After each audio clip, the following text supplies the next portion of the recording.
Olá, você pegou seu café? Hoje nós vamos bater um papo aqui sobre trabalhar nos Estados Unidos, como você pode conseguir emprego aqui.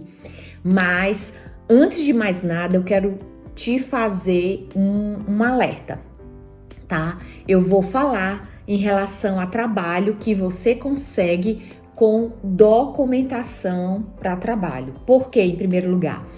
Primeiro, eu não encorajo ninguém a se mudar, deixar toda a sua vida no Brasil, sua família, toda uma história e vir para cá sem ter a devida documentação.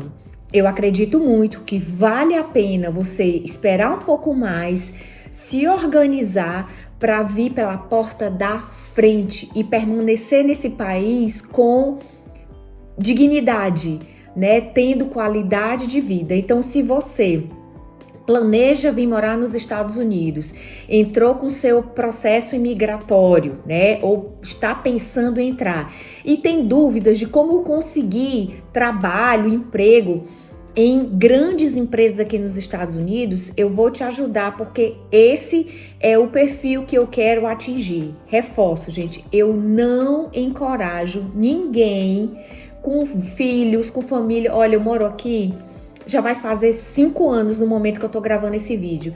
E eu ouço muitas histórias de pessoas que chegam aqui com filho pequeno, numa situação triste. Então, de que adianta você sair do teu lugar conhecido e se aventurar sem se planejar?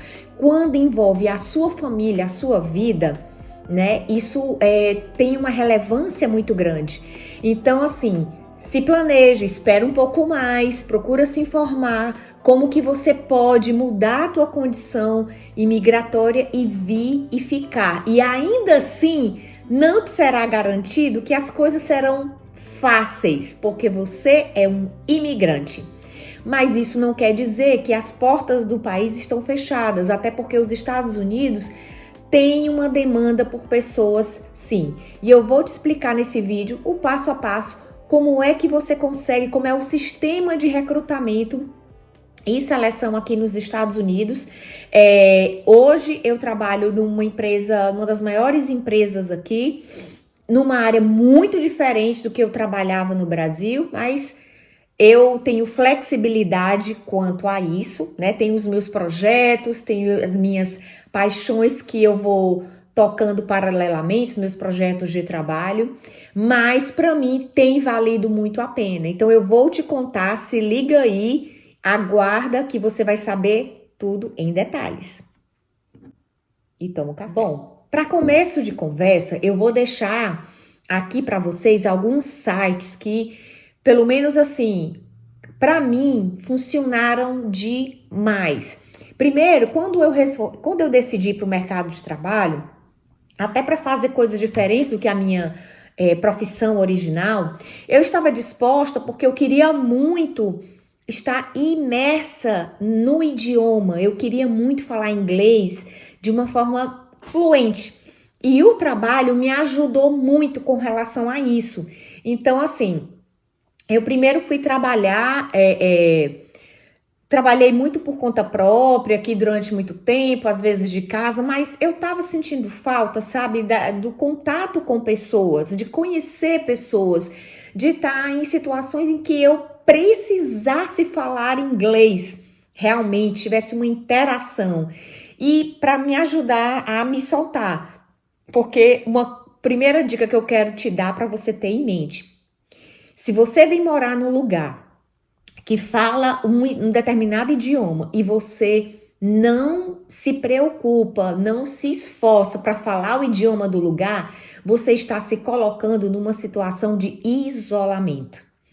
Então, quanto mais exposição você tiver ao idioma, ao inglês, que é o idioma mais falado nos Estados Unidos, espanhol também se fala muito aqui, até porque tem muitos imigrantes hispanos, mas o inglês, gente, é fundamental. Então, eu não vim para cá tendo a fluência. Eu já sabia, eu já tinha uma noção, eu sabia me comunicar, me virar direitinho. Mas eu não sentia aquela segurança para ter uma conversa. Hoje eu consigo, e eu agradeço muito isso, a questão de eu ter me exposto a me colocado à disposição para trabalhar. E através do trabalho, eu ouvir muito as pessoas falando, pegar as expressões. Eu vou te dizer que gramaticalmente o meu inglês talvez seja correto? Não. Mas é o inglês popular. É o inglês que você ouve, de tanto você ouvir, você aprende, né? Filmes em casa sem legenda, ou no comecinho com a legenda em inglês, né? E você vai treinando o ouvido, né? A nossa capacidade, nosso cérebro tem uma capacidade imensa de aprender. Então, o meu primeiro objetivo de buscar trabalho, mesmo que não fosse na minha área de formação, foi nesse sentido, né? Mesmo que eu fosse trabalhar com coisas mais simples, mais operacionais, isso ia ajudar na renda da minha família, como também eu ia ajudar meu marido financeiramente em casa, como também ia me dar e abrir o meu leque de oportunidades para falar bem o idioma. Então é isso. Então, deixando isso muito claro, vamos começar. Um lugar que você pode ter acesso a muitas vagas interessantes, que de fato é utilizado aqui, é o LinkedIn. Né? Você ter um perfil, se você já tem um perfil no LinkedIn em português e você já mora aqui ou pretende morar aqui, converte o teu perfil para inglês, né? Porque isso vai facilitar muito. Então, muitas agências de recrutamento buscam e entram em contato com pessoas pelo LinkedIn. Isso, por exemplo, aconteceu muito quando o meu marido estava procurando colocação de trabalho, ele é engenheiro, e ele estava, quando nós tivemos a nossa permissão para trabalhar, né? Quando chegou aqui o nosso work permit, aí a gente foi, né, para o mercado de trabalho. E na época, gente, foi muito interessante, porque na época que a nossa primeira work permit chegou, porque aí com o passar do tempo, enquanto a imigração está revendo teu processo, a gente vai renovando, né? Então foi na época da pandemia, em 2020. Imagina procurar emprego em plena pandemia, tudo fechado, aquela coisa que vocês já sabem, né? Mas a gente pena um pouquinho porque o sistema é muito diferente e eu vou te dizer agora por quê. No Brasil, normalmente você faz o teu currículo, né? E aquele currículo você manda para as empresas por e-mail, às vezes impresso. Gente, currículo impresso aqui eu nunca vi. Não existe. Então você já troca essa ideia de que se você vai procurar emprego numa empresa, um trabalho formal, com permissão de trabalho, né, você não utiliza o currículo impresso. Então você vai primeiro no LinkedIn e transforma o teu perfil para inglês. Aí o que acontece? Conforme a vaga que você está procurando, você faz uma presentation letter, que é uma carta de apresentação, que faz um sumário, um resumo, né, das tuas experiências em específico com relação àquela vaga. Sim, gente, aqui nos Estados Unidos, o processo de recrutamento muitas vezes é feito por robôs. Dificilmente você tem acesso ao ser humano primeiro. Então, por exemplo, se você for procurar trabalho na Amazon, né? Várias empresas de varejo, como o Target, por exemplo, Disney, muitas e muitas outras empresas, estou falando de empresas desse nível, e outras que não são tão mundialmente conhecidas, mas que têm um processo de recrutamento todo automatizado. Então é muito diferente no Brasil, que tem lá aquela pessoa do RH que vai pegar o currículo e vai olhar e vai entrar em contato. O que vai acontecer é que você vai mandar a tua carta de apresentação e o teu currículo enfatizando a tua experiência relacionada àquela vaga que você está se candidatando. Então, eu lembro muito que algumas vezes, quando meu marido estava procurando o trabalho, ele mudava o currículo conforme a vaga. E isso nós descobrimos também, porque na época ele fez uma consultoria com uma empresa aqui dos Estados Unidos, especializada na recolocação de profissionais. E a pessoa especialista em recrutamento daqui, uma americana, conversou com ele e falou que ele tem que customizar o currículo dele conforme a vaga que ele quer. Então, por exemplo, se você quer se candidatar, você é uma enfermeira, por exemplo, e você quer se candidatar a uma vaga de enfermeira numa emergência de um hospital, e se você tem experiência mesmo no Brasil, tá? Nessa área, então você coloca no resumo sobre você, nessa carta de apresentação, a tua bagagem com relação àquela vaga que você está se candidatando, que você tem um background, né? Ou seja, tem uma vivência anterior naquela vaga. Agora, se você vai se candidatar a uma outra vaga que tem a ver com a sua área, mas você teve uma outra experiência mais parecida com aquilo e você ressalta com relação a isso. Entendeu por quê? Porque o algoritmo do robô que vai analisar o teu currículo, ele vai pegar as palavras-chave relacionadas ao que aquela vaga que está procurando pessoas para preencher está relacionada, ele vai fazer o cruzamento. Se você não faz isso, você vai mandar vários currículos e ninguém nunca vai entrar em contato com você. Você entende? Então você tem que fazer essa customização, ou seja, personalizar o currículo conforme a vaga, conforme a experiência que você tem, né? Então isso é muito importante. E aí, quando você envia, eles entram em contato com você pelo próprio LinkedIn, mandam uma mensagem ou ligam para você ou entram em contato por e-mail, né? É muito comum eles ligarem, mandarem uma mensagem de texto, não pelo WhatsApp, porque o pessoal aqui não sabe o que é o WhatsApp. Usa aquela text message comum, né? Mensagem de texto comum. E comece e agenda uma entrevista com você. Aí vamos para a história da entrevista. A entrevista, gente, é muitas vezes por telefone. Muito raramente você vai para uma entrevista presencial. Isso pode acontecer? Pode. Já aconteceu comigo. Já fiz entrevista presencial. Como já fiz também entrevistas por telefone e fui contratada só com a entrevista por telefone. Então, isso acontece. É muito diferente porque é um processo de recrutamento e de seleção bem impessoal, eu diria, né? Muito diferente do que a gente está acostumado no Brasil. Então, essa é uma dica muito importante. Um outro site que eu super recomendo, que através desse site eu consegui, né? Eu já estou no minha terceira experiência de trabalho aqui em empresa grande e eu consegui pelo Indeed.com. Eu vou deixar aqui para você. Lá você seleciona a localidade que você quer, a cidade dos Estados Unidos que você quer. Ai, gente, vale uma coisa muito importante. Não adianta você procurar emprego nos Estados Unidos estando no Brasil. Você já tem que estar aqui.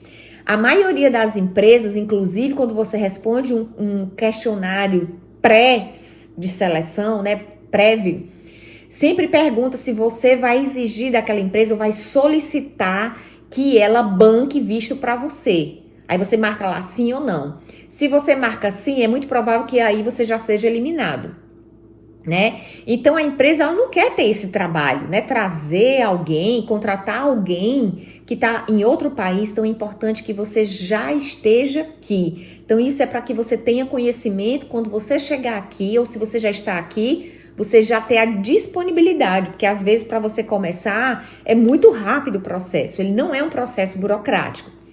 Então assim, você vai lá no Indeed, você procura a vaga que você quer e o Indeed, o algoritmo dele fica sempre te mandando, te avisando por e-mail sobre aquela vaga. Se você perguntar assim, poxa, existe realmente abundância de oportunidades de trabalho? Existe, gente. Existe muito, tá? Isso é uma verdade. Por mais que digam que a economia dos Estados Unidos possa estar em crise, né? Isso no momento que esse vídeo está sendo gravado, mas é uma potência. Então, para fazer toda essa máquina desse país girar, precisa de muita gente trabalhando. Então, existe demanda sim, né? É fácil? Não. Mas, se você está disposto, né, muitas vezes a trabalhar muitas horas, né, indo pelo caminho da formalidade de trabalho, você consegue sim boas oportunidades de conhecer pessoas, de estar mais imerso na cultura, de entender a cultura de uma empresa americana, né? Na empresa que eu trabalho atualmente, eu tenho um supervisor brasileiro, tenho 2 supervisores americanos e um hispano. E no setor que eu trabalho, a maioria das pessoas são hispanos, tem alguns brasileiros que trabalham comigo também e poucos americanos, né, no setor específico. Mas, enfim, isso é muito bom porque a gente tem acesso a uma, né, possibilidades de contato com muitas culturas diferentes. Eu estou agora tentando aprender o espanhol até para poder me comunicar melhor com os meus colegas. Enfim, mas voltando, então no Indeed você consegue ver um leque de oportunidades de trabalho, também formais, conforme a área que você quer, conforme o horário que você quer trabalhar, né? Porque lá também eles colocam muitas vezes a demanda de horário. Aí você pode criar o teu currículo no próprio Indeed, quando você cria o perfil no Indeed daqui dos Estados Unidos. Você cria o teu perfil e acontece aquela mesma coisa que eu falei, o próprio Indeed já te pergunta, se você vai se candidatar para uma vaga, ele pergunta assim, qual é a experiência que você tem, que você já digitou lá, que você já inseriu pela sua experiência profissional, eu digo a minha experiência profissional, inclusive do Brasil, só que o currículo todo em inglês, né, gente, vale ressaltar isso. Qual é a experiência que você quer dar mais relevância para você submeter o teu currículo para aquela vaga. Então, é aquilo que eu falei. Você cria o currículo, você customiza, você dá ênfase àquela vaga onde você trabalhou as habilidades mais importantes para que você tenha de bagagem para aquela vaga que você está se candidatando, entendeu? Então, jamais caia no erro de mandar sempre o mesmo currículo, sempre com o mesmo formato para todas as vagas. Não é um Ctrl+C, Ctrl+V. Copia e cola e manda assim. A tua chance de você receber chamadas para entrevistas por telefone ou por videochamada ou presencial, né?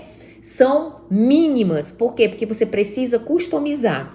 E muitas empresas, quando você submete, se candidata à vaga, na maioria delas, elas já te mandam por e-mail um teste de personalidade, um perfil que a gente chama de assessment, que você já faz, que é um critério eliminatório. Então, você não fala com a pessoa, você faz lá, eles te mandam um link para que você clique naquele link, tem um prazo, né, de tempo para você responder aquele teste, aquele assessment. É mais ou menos assim, como se fossem situações do dia a dia do trabalho, como que você reagiria, o que você faria, para eles terem uma noção de se você tem de fato o perfil para aquela vaga ou não. Se você não passa naquele assessment, eles te avisam por e-mail que, infelizmente, você não vai avançar para o próximo passo. E se você passou, aí eles marcam a entrevista com você, né? Seja presencialmente, enfim. Então, comigo já aconteceu de eu fazer o assessment e aí depois ter a entrevista por telefone e, em alguns outros casos, ir para a entrevista presencial e a entrevista, obviamente, em inglês. Então, você precisa estar falando bem o idioma para que você consiga entender o que vai ser perguntado para você e você saber se comunicar. Depois eu posso gravar um outro vídeo sobre entrevistas de emprego, né? O que eles perguntam normalmente. Se vocês quiserem que eu grave esse vídeo, deixa aqui nos comentários, que se tiver bastante comentário, bastante curtida, eu vou gravar para você com base na minha experiência, tá? Bom, e esse é o processo. Aí você vai para a entrevista e aí eles começam o onboard, que é justamente o processo de contratação. Comigo já aconteceu de eu fazer todo o meu treinamento em uma empresa que eu trabalhei 2 anos, eu fiz todo o meu treinamento online. O meu contato com o meu chefe era basicamente todo por e-mail, né? Eu recebi os projetos que eu tinha que realizar, eu recebi através de um aplicativo que a empresa, a gente trabalhava, marcava o ponto, vamos dizer assim, que aqui a gente fala de clock in e clock out, que é quando você começa a trabalhar e quando você termina, todo pelo celular. Gente, é uma coisa assim incrível. É tudo automatizado. Então eu recebia alguns projetos, eu tinha que ler, às vezes era por e-mail, às vezes também pelo app, pelo aplicativo, tinha que ler aquilo tudo, algumas vezes tinha um vídeo ilustrando como eu tinha que fazer, e aí eu ia lá e executava aquele projeto, né? Então é muito comum isso. Na empresa que eu tô trabalhando agora, eu fiz o meu treinamento por computador, mas eu tinha que estar lá presencialmente na empresa mesmo, né? Eu tava fisicamente lá, mas era tudo pelo computador, dentro do computador da empresa. Então é uma realidade muito diferente. Então, assim, eu acredito que esses dois sites não vou te encher aqui de coisas e tal para confundir sua cabeça, mas é só para te dar um panorama de como é a questão de conseguir trabalho em empresas aqui nos Estados Unidos, se você tem work permit ou se você já tem o green card, ou enfim, se você tem permissividade para trabalhar no país de forma legal. No momento que eu tô gravando esse vídeo, para cargos mais operacionais, qual é a média de que se paga, que se ganha por hora, tá, gente? Então, existe salário mensal? Existe sim. Normalmente os salários aqui são pagos por semana ou quinzenal. Aqui nos Estados Unidos não existe aquela realidade que é muito comum no Brasil de você receber dinheiro uma vez por mês, numa única data, né? Então eu já tive trabalhos que eu recebia semanalmente, né? E quinzenalmente. Então, assim, é mais ou menos essa realidade. Se você se candidata a uma vaga nos Estados Unidos, recebe um e-mail que vai te prometer um salário mensal, desconfie. Isso pode ser um que a gente chama de scam, que é golpe. Sim, gente, existe golpe de trabalho aqui nos Estados Unidos. Acontece muito de pessoas entrarem em contato por mensagem de texto, por e-mail, te prometendo lá, você começa a trabalhar, quando você vê, você não recebe nada depois. Isso acontece, tá? Então, também posso depois fazer esse alerta para vocês. Mas, via de regra, empresa séria paga direitinho e paga dessa forma, acredita na sua conta bancária daqui e assim você vai levando sua vida. Bom, eu espero muito que esse vídeo tenha ajudado vocês a ter uma ideia de como é o processo de conseguir trabalho aqui, como é o processo de recrutamento e seleção. É todo automatizado mesmo, é realidade muito diferente. Espero ter ajudado. Se você ficou com dúvidas, pode deixar nos comentários, que vai ser um prazer responder você. E aí, se vocês quiserem que eu aprofunde mais nesse tema, também deixa nos comentários. Não se esqueça de se inscrever no canal, compartilhar esse vídeo com alguém que pode ter interesse nesse assunto. E até o próximo vídeo aqui do nosso canal Vida na América em Família. Tchau!